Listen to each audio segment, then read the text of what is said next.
7 अक्टूबर 2023 की सुबह 6:30 बजे गाजा पट्टी की तरफ से 1, 2, 3 और उसके बाद हजारों रॉकेट इजराइल पर दागे गए।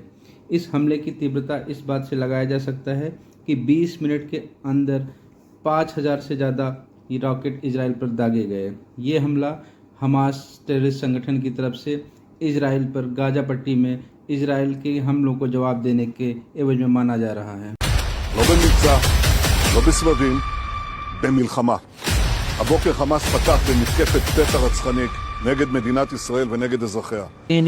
हमास के टेररिस्ट केरम सेलम चेक पॉइंट की तरफ से बाड़ तोड़कर अंदर दाखिल हुए और उसके थोड़ी देर बाद ही वो और दूसरी पोस्ट यानी गाजा स्ट्रिप की तरफ से एरेज बॉर्डर के थ्रू भी क्रॉस होके आए और इजरायली पुलिस की चौकियों पर भी हमला करना स्टार्ट कर दिए।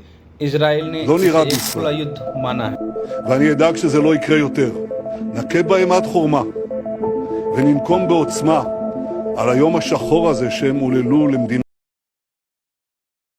स्थिति इसके पहले 2006 में देखी गई है, जिसमें लेबनान और इजराइल के हमलों में 130 इजरायली मारे गए। आज के हमले में अभी तक 700 लोग मारे गए और 2000 लोग घायल हो चुके हैं। सो ये हमला इस सदी का सबसे बड़ा हमला माना जा रहा है, जिसमें इजराइल के 700 से 1000 से ज़्यादा लोग अभी तक मारे गए हैं और 2000 से ज़्यादा लोग घायल हो गए हैं।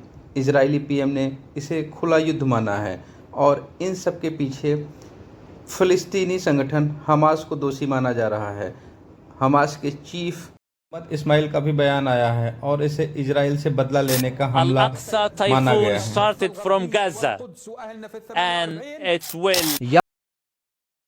याद रहे कि सिर्फ इस साल ही इजरायली हमले में 200 से ज़्यादा फ़िलिस्तीनी मारे जा चुके हैं। अब ये देखना है कि इस युद्ध को दुनिया कैसे लेती है।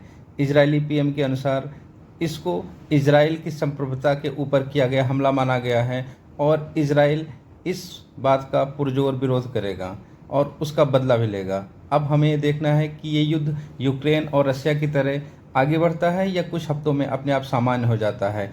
इजरायली पीएम नेतन्याहू के अनुसार इजराइल इसका बदला लेगा और उसके लिए इजराइल की रिजर्व सेना भी एक्टिवेट कर दी गई है। साथ ही में लोगों को सुरक्षित स्थानों पर भेजा जा रहा है। इजराइल के रुख को देखते हुए लगता है कि ये एक बड़ा रूप लेगा। दूसरी तरफ हमास के समर्थन में हिजबुल्लाह और कई आतंकी संगठन भी आ चुके हैं। अब दुनिया दो खेमों में बढ़ती आ रही है। भारतीय पीएम का भी बयान इस पे आ चुका है और भारतीय पीएम ने इजराइल का समर्थन किया है। साथ में अमेरिका, रसिया और दूसरे देशों को भी बयान आ गए हैं। कुछ मुस्लिम देशों ने फ़िलिस्तीन के पक्ष में बयान दिया है। लेकिन दोस्तों, अब बयानबाजी का टाइम ख़त्म हो गया है। जिस प्रकार हमास ने किसी भी रीजन से छोटे छोटे बच्चों और औरतों को गला काट दिया है, वो किसी भी सभ्य समाज में एक्सेप्ट नहीं किया जा सकता। और जैसा कि हमें पता है, इजराइल बहुत ही मजबूत देश है और उसकी डिफेंस पावर बहुत ही अच्छी है और उसकी टेक्नोलॉजी भी एडवांस लेवल की है। अब ये देखना है कि वो फ़िलिस्तीन और गाजा पट्टी में क्या करता है। दोस्तों, इजराइल और फ़िलिस्तीन का ये झगड़ा कोई नया नहीं है। संयुक्त राष्ट्र संघ के हिसाब से अभी भी वहाँ बंटवारा सही नहीं है और फ़िलिस्तीनियों का कहना है कि इजराइल कहीं ना कहीं उसकी ज़मीन पर कब्जा करता जा रहा है, जिसके विरोध में हमास ने यह हमला किया। रीजन कोई भी हो, लेकिन हमास द्वारा ये किया गया हमला एक टेररिस्ट अटैक है, जिसमें कि छोटे छोटे बच्चों और औरतों को भी नहीं छोड़ा गया है, उनके गले काट दिया गया है। ये कहीं से भी किसी भी सभ्य समाज में एक्सेप्ट नहीं किया जा सकता है। सो हम लोगों को इस नृशंस हत्या के खिलाफ आगे आना चाहिए और एक नया रसिया और यूक्रेन वार के रूप में मिडिल ईस्ट में भी कोई नया युद्ध नहीं करना चाहिए, क्योंकि इससे हमारी इकोनॉमिक समस्याएं भी बढ़ेंगी और इसके साथ साथ ये धार्मिक मामला भी है और जिससे धार्मिक द्वेष भी बढ़ेगा। तो इजराइल और फ़िलिस्तीन दोनों को संयम बरतना चाहिए और हिजबुल्लाह और हमास जैसे संगठनों को अपनी हरकतों से बाज आना चाहिए।